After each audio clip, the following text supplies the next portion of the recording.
Alright guys, so I just got my rifle, my barreled action back from my gunsmith. It now has a chamber in it, which is good. So what I'm going to be doing in this video is I'm going to be installing the trigger, but before we do that, I'm actually going to replace the trigger spring in here with a Yo-Dave trigger spring. If you don't know what a Yo-Dave trigger spring is, they're just a company out of Canada, and right here they say Mainspring Industries Tikka T3 trigger spring, get your factory pull down as low as 12 ounces. These triggers are adjustable with a little Allen head screw, so as low as 12 ounces, but you can go up from there. So I'm thinking this will probably end up being like a 2.5 to 12 ounce trigger. I don't have a trigger scale, so if you're looking for the exact pull weight, this isn't going to be the perfect video for you. So I spent like, what was it, $12 on this little tiny spring, and then they charge you like $9 shipping to get it from Canada to the United States. So be aware of that, but at the end of the day, $20 to reduce my trigger pull down to 12 ounces if I wanted to run it that light. Not such a bad deal. So let's try not to lose it. We'll set it over here. Let me know if it rolls off. So if you look at the Tikka trigger, you got these three portions that stick up out of the top of this one-piece unit. This is a good design. It holds all your trigger together. So on the bottom of the receiver here, we've got a threaded hole, a smooth hole, which is where this little pin goes up into, which is actually your safety lever as that moves up and down, and that will go up and block the firing pin in your bolt. And then this is part of the sear system. As you can see through that little window, that gets pressure on it, you pull the trigger, the sear drops. So that's all it is. The spring, so there's the main Allen at the front of the trigger system, and that's what holds the trigger into the receiver here. This Allen screw drops right out. This little metal fin right here is actually what holds your magazine in the gun. So now you just remove that little Allen screw, and then there's an Allen right here. Now there is a spring behind this, so as you back this out, be careful that it doesn't shoot across the room, especially if it's the spring that you're actually trying to keep. So the factory trigger spring, this is how you adjust it. You can lighten up your factory trigger just by backing this out, but eventually it will run into the bolt head and you cannot loosen it anymore. That way your trigger spring doesn't go shooting across the room. So let's back this out very carefully. I'm going to block you guys' view so I don't lose my trigger spring here. And it's not real hard to move. It's got a little bit of blue Loctite on there just to stop the spring from, or the Allen from backing out on its own. Okay. Alright, so down inside there, that little metal coil, that's your spring. So let's drop this out. There it goes. And it also popped out with a little pin. Sorry about that. It also popped out with this metal pin. So that slides right out. The short side was going into the spring. Let's remember that. So now I'm going to grab my new spring. And if we compare the springs here, this is the factory, this is the Yo-Dave. Look how much thicker the factory spring is. That's going to give you a lot more resistance. It's going to make your trigger pull a lot heavier. This little tiny spring here with a few more coils, it's going to be a much lighter trigger system. So now we're going to set the factory one back here. We've got the Yo-Dave in our hands. Let's take the pin and put the short side, which is also smaller. We'll drop that into the trigger spring, and then the pin end goes into the trigger first. So now we've got our little threaded hole. Got our pin here. Let's just work that back up into there. And then gravity will hold it down in there. Perfect. So if you do this correctly, if you hold your trigger up in the air like this, it actually shouldn't rocket across the room. This is my first time installing this trigger spring, so you're all coming along with me.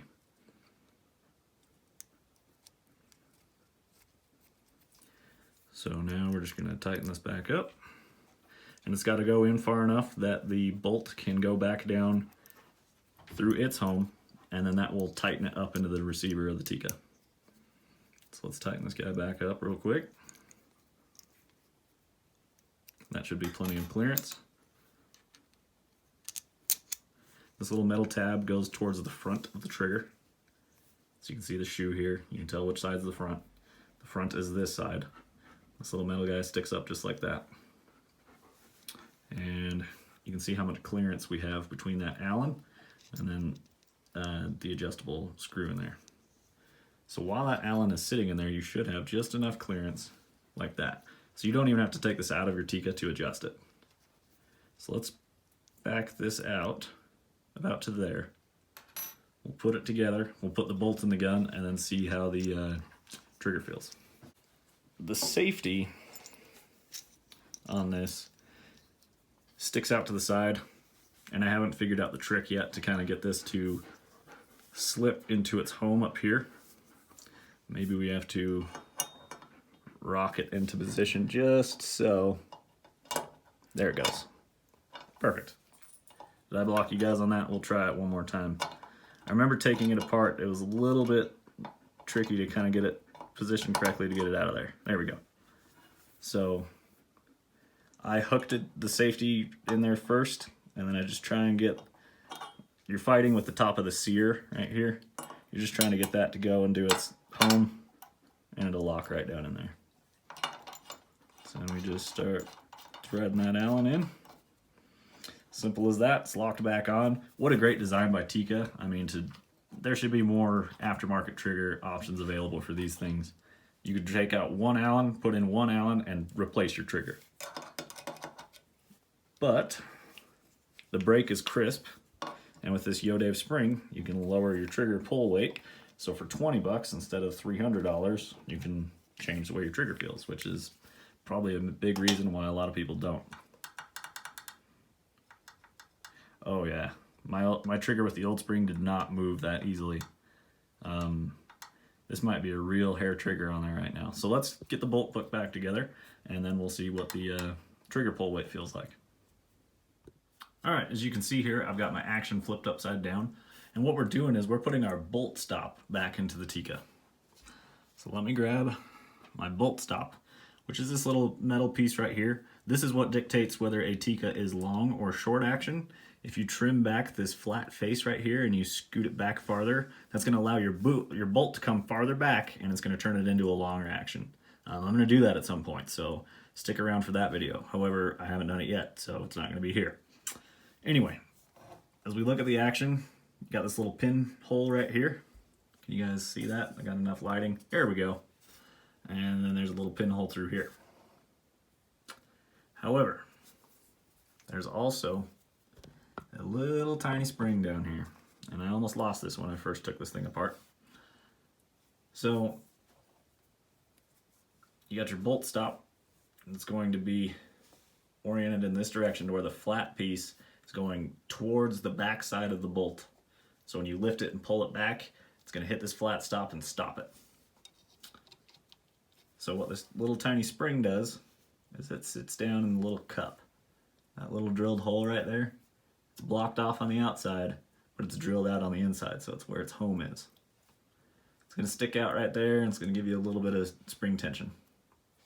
Not much. But now we're going to take our pin, and as far as I can tell, there's no real top or bottom to this pin. They both have some weird little mark on them. So we'll try it one way and make sure it works. If it doesn't, then we'll flip it around and see if that made the difference. So you may have to apply a little bit of pressure against that spring to allow that bolt hole to line up. However, I think we're going to be able to get it to just slide right on down in there. Yep, there we go. So that's as far as the pin goes. Don't sit there and hammer it. That's as far as it goes. That's all it needs. The stock is actually inletted for that. And that's what this little round notch is. I don't know if you guys can tell that. There's a little tiny round notch. That flat edge sits against the bottom side of this pin and stops the pin from coming out of the action. Now it is under just a little bit of spring tension, so it's not really going to go anywhere unless you sit there and pull on it. I've never had an issue, but now it's spring loaded. Now you can pull that open, and if you own a Tikka, you know that's how you remove your bolt. So you're going to push this button, your bolt comes right out. As you can see here, when you insert it, the bolt rides past it and it clicks on it. If we don't depress the button, the bolt cannot come out. If we push the button, it comes on out, allows the bolt to run in smoothly. So there we go. We installed our little bolt. We installed the bolt stop on the Tikka T3x. One pin, one little spring. Don't lose it if you take it apart. Don't hammer this in any farther than this.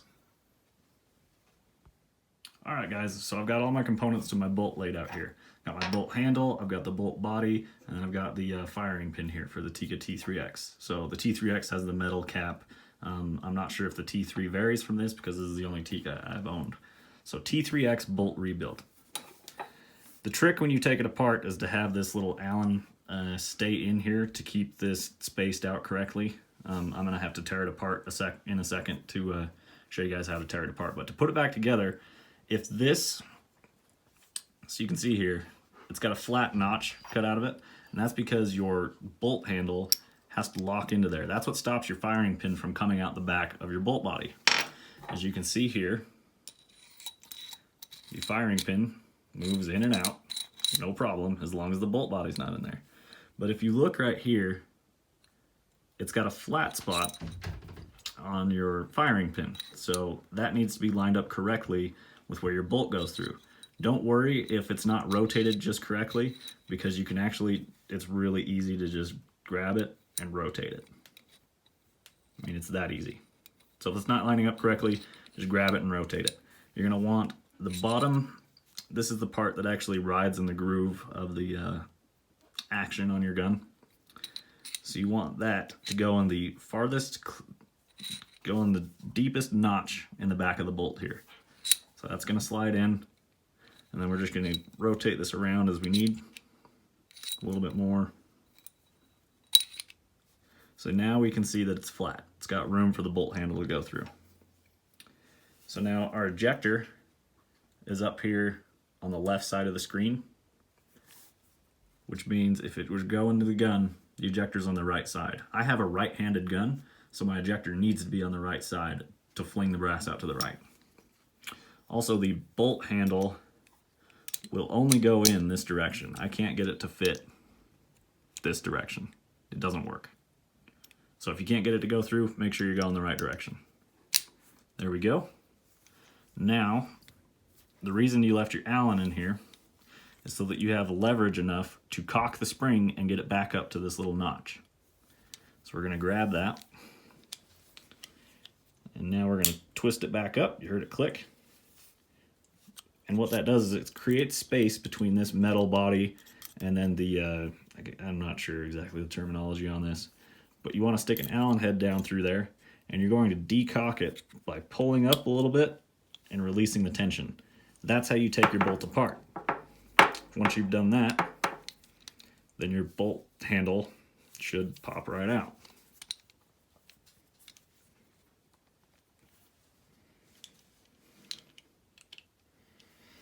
Okay, so I made a mistake here. It was still pulled back like this. You need to force it down to the bottom. That'll take the tension off, and your bolt handle will fly out. So now we're going to put it together for a second time. Flip it over so this cocking piece is at the bottom. That's where it would fire. Now we need to grab the Allen and twist it back up to that little tiny notch cut out right there. Little square opening. It clicks. Remove the Allen head. Now you can take the bolt shroud. And this is going to slide in here. So grab your Allen, take it here, and we're actually going to twist it beyond. We're going to go up, not down into where it would, not down into the bolt where it would fire. We're actually going to twist the opposite direction. Go about to there. Now your bolt shroud will slip on basically upside down. Sorry guys. And then we can twist it. So now our bolt shroud is locked on, and right here it is cocked. You can tell that because where the red button is and where the bolt is, and also where the ejector is. So this is cocked, it's ready to be put back into the action, and then we can lock it in and fire it if we want to. So let's check that. Alright guys, you guys are basically looking at the top of the action. This is my ejection port. So Take the bolt handle, put it on the right side because this is a right-handed firearm. It's going to slide in. And there we go. It locks, it unlocks, pulls back out. So let's lock it down and feel our trigger. Ooh, very, very, very light. So let me recock that. Whoa, I actually let the trigger down on my way down. A little tricky to do this while it's out of the gun.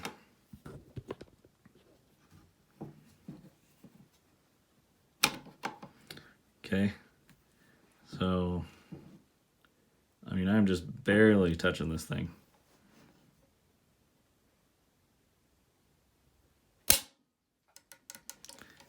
That right there is probably right around 1 pound, but this is outside of the gun, so it's always a little weird when your trigger's outside of the gun. Very crisp, very nice, very lightweight. Definitely improved the trigger pull. So that's going to be the end of this video. That's how I assemble the bolt and how I put a Yo-Dave trigger spring in my Tikka T3x. I've got a whole video series about this Tikka build, so be sure to tune in to the other videos that I have on that. I have a playlist on my main channel. If you go to my videos or my playlists, then you should be able to find Tikka build series. So enjoy that. Hope this helped you guys, whether you're just curious how it worked or whether you're working on your own gun right now. So thanks for watching and stay tuned because this is going to be a long range rig. You can tell by the big old 7mm barrel on there that it's going to be a fun gun to shoot. We'll talk to you guys later.